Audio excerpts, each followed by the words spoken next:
الحمد لله صلاة والسلام على رسول الله صلی الله علیه وسلم.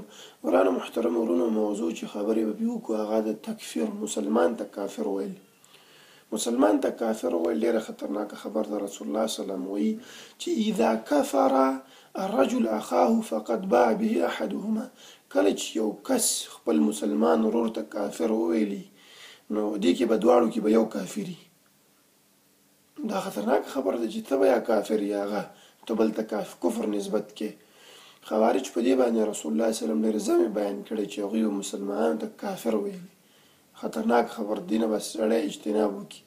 کفر ټاپه لګول دا د علماو کار دی. دې کې به موږ بعضې قواعد ذکر کړو چې دغه عمل بعضې انسان کې به کفر وي خو موږ ورته کافر نه ویو. لکه موږ مخکې ویډیوګانو کې د اسلام نواقض ذکر کړ چې دا د عمل چې په انسان کې موجودي، مثال کافر سره ودرېدل، شرک او فلانه فلانه فلانه فلانه دا شیونه. کله به یو انسان دا کړي خو موږ ورته کافر نه ویو. نو هغه بعضې اصول لري د تکفیر چې موږ به هغه استعمالو. هغه نه بعد به یو انسان ته موږ د کافر ویلو حق لرو. دې دواړو کې ډېر فرق دی ورونو. فرق پکې وپېژنئ. یو دی په نوع باندې حکم کول، یو دی په معین شخص باندې.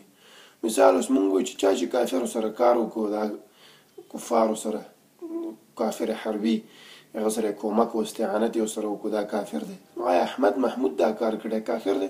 هغه بېله مسله ده، هغه ته بیا موږ ګورو. معین بېل کار دی، یو نوع باندې حکم کول بېل دی. دې دواړو کې فرق وپېژنو موږ. دا یو شی نه دی. سحر کول کفر دی، یو کس کړی دی، ورېږه موږ پوښتنه وکړو چې ولې څه وجه ده. هغه وجوهات به موږ دلته ذکر کوو چې کله به یو انسان کفر کار کړي خو موږ ورته کافر نه یو، ځکه د هغه د موانع د تکفیر نه چې تکفیر موانع به په هغه کې موجود دي. ځکه الله سبحانه وتعالی فرمایي چې ومن یشاقق الرسول من بعد ما تبین له الهدى. هغه خلک چې رسول الله صلی الله علیه وسلم راولېږو من حیث پیغمبر او هغه حق لاره موږ ته راوښودله او دوی بیا هم بله لاره اختیاروي لکه د خوارجو نه، ويتبع غیر سبیل المؤمنین او د صحابه فهم ورسره نشته. ځکه الله سبحانه وتعالی مؤمنین یعنې صحابه چې هغه وخت کې وو هغو فهم ورسره نشته. نو دا کسان به څه نوله ما تولى ونصله جهنم. ځای داسې خلکو جهنم دی. نو موږ چې کله دې مسلو کې خبرې کوو سلف او فهم به موږ سره قرآن او سنت باندې به عمل کوو، د صحابه په فهم علی فهم السلف داسې به پې عمل کوو. ځان نه به اصولونه نه جوړوو چې ولا بس فلانی داسې یو کافر او فلانی څه نه. دا بلین دا د خوارجو عقیده ده. موږ به هر عمل چې کوو د قرآن او سنت موافقت سره. مسلمان ته به کافر موږ نه ویو ځکه مسلمان سخته خبر ده. دا د مفتیانو کار دی یو. بل دې کې موږ عمل ته ګورو چې آیا د عمل په قرآن او سنت کې د کفر ویل شوی دی او که نه دی. لکه خوارجو به په زنا باندې خلکو ته کافر ویلي. زنا خو قرآن او سنت کې کفر اکبر نه دی. داسې نور عملونه به و چې چا به شراب وڅښو هغه ته به کافر ویلي. نو دا خو کفر نه دی په اسلام کې. په دې خو یو کس نه کافر کېږي تر څو پورې ته چې حلاله نه ویلي. نو موږ به اول عمل ګورو. ځکه ویډیوګانې مخکینۍ کې تاسو څوک وګورئ ما د اسلام لس نواقض ذکر کړي. هغه عملونه یعنې علماو په اجماعا نقل کړي دي قرآن او سنت نه دلایل چې هغه کفر اکبر دی، هغه معنی اسلام نه سړی وځي. نو کله په یو انسان کې به هغه راشي خو موږ به هغه ته کافر نه ویو. ځکه په نوع او په معین شخص کې تکفیر کولو باندې ډېر یعنې دواړو کې ډېر فرق شته. رسول الله صلی الله علیه وسلم مثال په طور باندې د شرک ډېر ځم بیان کړی دی. خو یو صحابه سره روانو په سفر باندې نو رسول الله صلی الله علیه وسلم ته وایي چې موږ ته هم داسې ونه جوړه کړه چې موږ پکې تورې واچو چې موږ دپاره برکت او تبرک پې حاصل شي. رسول الله صلی الله علیه وسلم دې خلکو ته ونه ویلې چې صحابو ته چې لاړې تاسو کافر شوي، ځکه هغوی نوي مسلمانانو عذر دلته مقبولو وشوي. نو همداسې موږ به هم ګورو هر عمل ته په قرآن او سنت کې ځان نه په چا باندې د کفر او د شرک فتوې نه لګو. اول موانع د تکفیر چې دی هغه دی چې یو انسان ماشوم لیونی یا په خوب کې دوی غونډو کو یا شرابي څکلي که د کفر خبره ترې ووتله دې ته به کافر نه وي. یو کس ماشوم دی د کفر خبره یې وکړه. ځکه رسول الله صلی الله علیه وسلم وایي چې رفع القلم عن ثلاث. قلم چک شوی یعنې مطلب لیکل به نه کېږي دوی باره کې چې دا ګناه ورته ولیکل شي د دریو کسانو نه. یو ماشوم دی، یو پکې لیونی او بل پکې خوب واله. دوی که د کفر خبره وکړه نو موږ به داسې نه وایو چې ولا دا کس لاړ اسلام نه ووته کافر شو. نه داسې نه ده. دې باندې انسان نه دا کېږي، کافر کېږي نه. ماشوم دی، لیونی دی، په خوب کې به انسان د کفر کار یې وکړو. بل یو کس نه خطا وشي، الله سبحانه وتعالی فرمایي چې ولیس علیکم جناح فيما اخطأتم به. هغه عمل کې چې تاسو نه پکې خطا وشي، تاسو الله سبحانه وتعالی نه رانیسي. لکه حدیث کې راځي رسول الله صلی الله علیه وسلم وایي چې یو کس دی په صحرا کې، هغه سره خوراک څښاک هر څه دی پوښي ایښی دی، او دا ترې ورک شي، دا د یو ونې لاندې کښېني او دا فکر کوي چې زه به مړ کېږم، یو دم یې دا اوښه را پیدا شي، ډېر د خوشحالۍ نه دا داسې وایي چې انا ربکم وانت عبدي، زه دې رب یم او ته مې بنده یې. الله سبحانه وتعالی ته داسې وایي. ګوره ډېره د کفر خبر ده چې الله ته وایي چې زه دې رب یم او ته بنده. خو من شدت فرح، ډېر د خوشحالۍ د وجې نه دا خبر وکړي، خوله یې خطا شوه. الله سبحانه وتعالی داسې قسم نه رانیسي چې خطا دې وشي، بېرته چې هغه رجوع وکړه چې ولا خطا شومه، دا به د کفر نسبتونه موږ نه کوو چې ولا نه دا کافر دی او داسې او فلانې، نه دا به نه. الله سبحانه وتعالی داسې خلکو ته یعنې معافي ورکړي، نو موږ به هم دې باره کې دا نه کوو، حد نه به نه ځو. بل دی چې یو کس دی هغه تاویل کوي. اوس مثال قرآن کې آیت دی چې بل یداه مبسوطتان، د الله دوه لاسونه دي، څنګه چې د هغه د شان مطابق دي، د بنده په شانتي نه. لکه څنګه چې الله ویني موږ هم وینو، خو زموږ لیدل او د الله په لیدو کې فرق دی. لکه څنګه چې الله اوري موږ هم اورو، خو زموږ او د الله لیدو کې فرق شته. دغسې الله سبحانه وتعالی په قرآن کې په ډېرو آیتونو کې ویلي چې زما لاسونه شته دی، او آدم علیه السلام خلقت آدم بیدی، لاسونه مې پیدا کړی دی. دا دیوبندیان ماتوریدیان چې د الله لاسونه نه مني، په دې آیتونو کې دوی تاویل کوي چې د ید نه امانت قدرت دی او فلانی دی. داسې تاویل چې د هغه په لغت کې لږ ځای و، متشابهاتو کې راځي، هغه د متشابهاتو پسې ځي، داسې خلکو دا موږ کافر نه وو. اگر که تاسو وګورئ دا دیوبندیان ماتوریدیان د قرآن صریح آیتونو خلاف کوي. الرحمن علی العرش استوا، رحمان په عرش باندې استوا کړي، هغوی نه مني چې الله په عرض کې دی، ځکه بعضې متشابهاتو پسې روان دي. نو داسې خلکو تاویل به بیا مقبولي چې د تاویل لږ ځای په دې خبره کې، که داسې چې تاویل هېڅ ځای نه لري، یو کس راغی بس چې خبره قبر سجدې کې او تاویل پکې کوي چې دا خو د الله بندیان دی او نیکان دی او فلانی، داسې تاویل بیا مقبول نه دی. هغه تاویل چې رښتیا لږ دغه پکې ځای پکې، یعنې د تاویل دپاره یو ځای تللی شي چې رښتیا داسې ده. ځکه دیوبندیان ماتوریدیان وایي چې د الله لاسونه که موږ ومنو نو دې نه خو جسم ثبوتېږي، او که جسم ثبوت شو موږ خو مجسمه شو، ځان دپاره یو نوې دغه چا خبر ډکوسله جوړه کړې ده.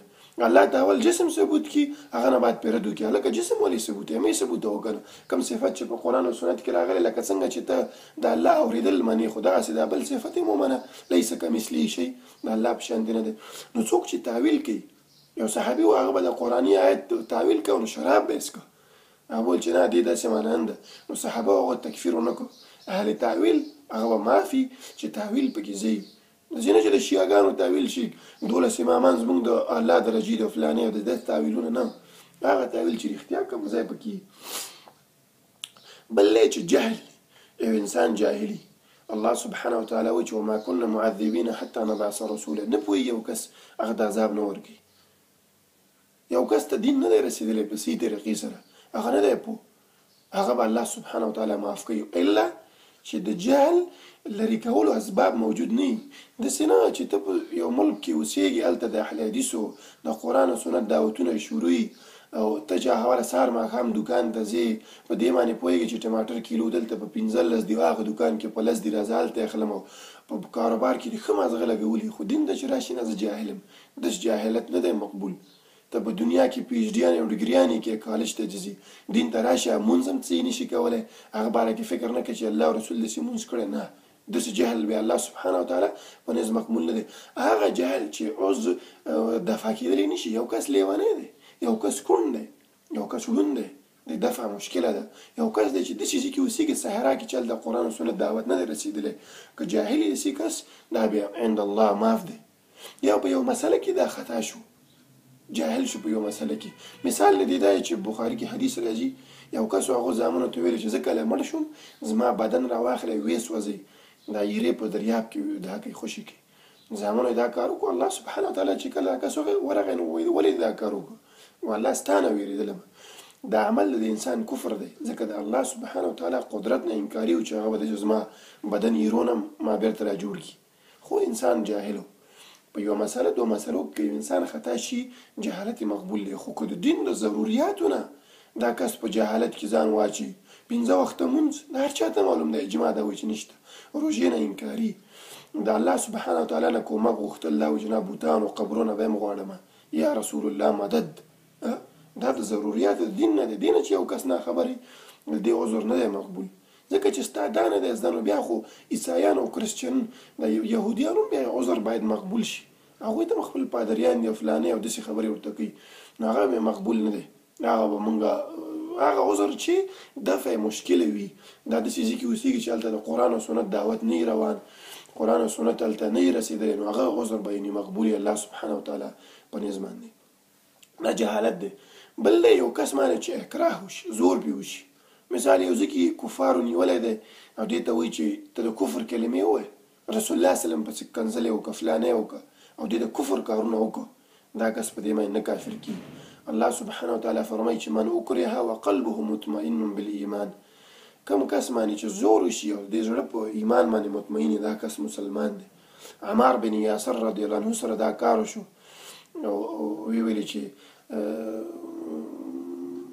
زه کفار ونیولم او ډېرې بدې سپکې مې رسول الله صلی الله علیه وسلم ستا باره کې وکړي. نو رسول الله صلی الله علیه وسلم ورته ویلي چې کیف تجد قلبک، زړه دې څنګه و عمار، تا خو ما په سل د خبرې کولې، خو زړه دې څنګه و؟ هغه ورته وایي چې مطمئنا بالایمان، ایمان باندې مطمئن و، زړه کې پوهېدم چې دا خبرې زما د دغه نه دي، مرګ د یېرې دي، خو زړه نه مې دا خبرې نه کولې. نو زړه نه چې یو انسان نه یو زور پې اچولی شوي دا کس به معافي. خو اکراه خپل صورتونه دي. یو کس تا ته وایي چې شربت وڅښه او رسول الله صلی الله علیه وسلم پسې خبرې وکړه بدې، نو ته وایي چې نه شربت نه څښم رسول الله صلی الله علیه وسلم پسې خبرې کوم، نه دا اکراه نه ده. یو کس دی چې ته دې تختیرلی شي، د مرګ نه ځان بچ کولی شي، خو بیا هم ته رسول الله صلی الله علیه وسلم پسې کنځلې کوې، نه دا هم عند الله مقبوله نه ده، هر اکراه نه ده.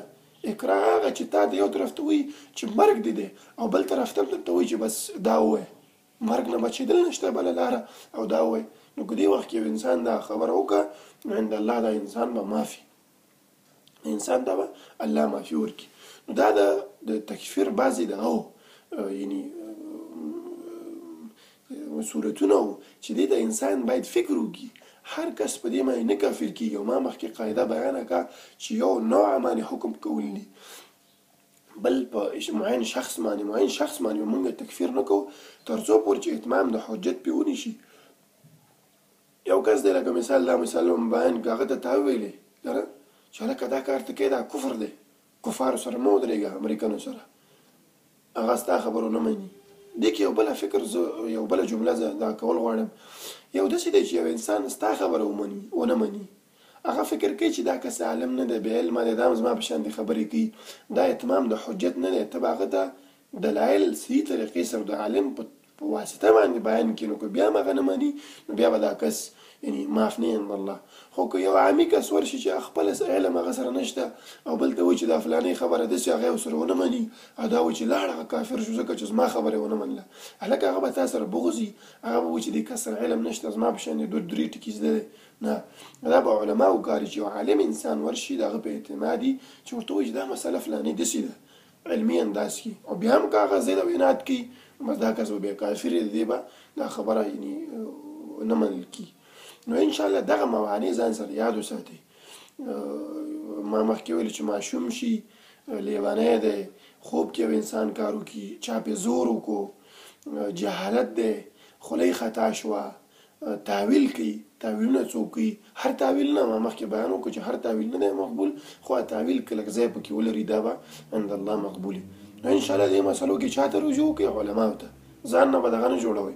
نوعه باندې همیشه حکم کوئ چې خیر دی کې دغه نشته، کفارو سره څوک ودرېدل کفر، فلاني سره ودرېدل داسې دی، خو معین شخص ته چې راشي بیا دا ډېره خطرناکه خبر ده، ځکه ته چې هغه باندې کفر ټاپه ولګې مطلب د هغه وینه دې حلاله کړه، هغه مال ستا لپاره حلال دی، دې کې ډېر زیات نقصانات به وغورځي. او کله چې کافر نو بیا موږ به دا هم نه کوو دفاع چې ولا کفر کوي او موږ ورته زر لارې ولټو چې دا خو منځونه کوي فلانی کوي دا کوي دا کوي، نه هسې هم نه ده. انصاف نه به کار اخلو. د افراط او تفریط نه به ځان ساتو. یو طرف ته خوارج دي چې مسلمان ته کافر وي، بل طرف ته مرجع دي چې هغوی کافر ته کفر نه وي، ښکاره کفر دي. دواړو نه به ځان ساتو، بیا به موږ کامیاب شو انشاءالله. امید لرم چې په دې ضوابطو باندې عمل وکړو او دې ته وګورو. کله چې یو انسان کفر کار وکړي دا شی نه به وکړي، موږ ګورو، هغه نه بعد به موږ وایو چې ولا دا فلانی کس کافر دی یا نه دی، او دا هم د علماو په ذریعه باندې. ځکه پاکستان کې اکثره د توحید مسلې نه دي معلوم، حتی د دیوبندیانو مولایانو ته پوښتنه ته وکړي نه ورځي، نو عوام غریبانان باید څه هغه باندې پوه شي. د مولایانو ته نه ورځي، باور وکړي، نه د دوی توحید کتابونه شته چې په مدرسو کې وایي، هېڅ څه هم نشته. نو دوی به خپله دې څه خبر شي، نو عوام به دې مسلو نه څه خبر شي. دې مسلو خلکو ته اګاهي ورکړي چې پوه شول، هغه نه بعد یو انسان یو دا کولی شي رد عمل. امید لرم چې وضاحت مې کړی. السلام علیکم ورحمة الله.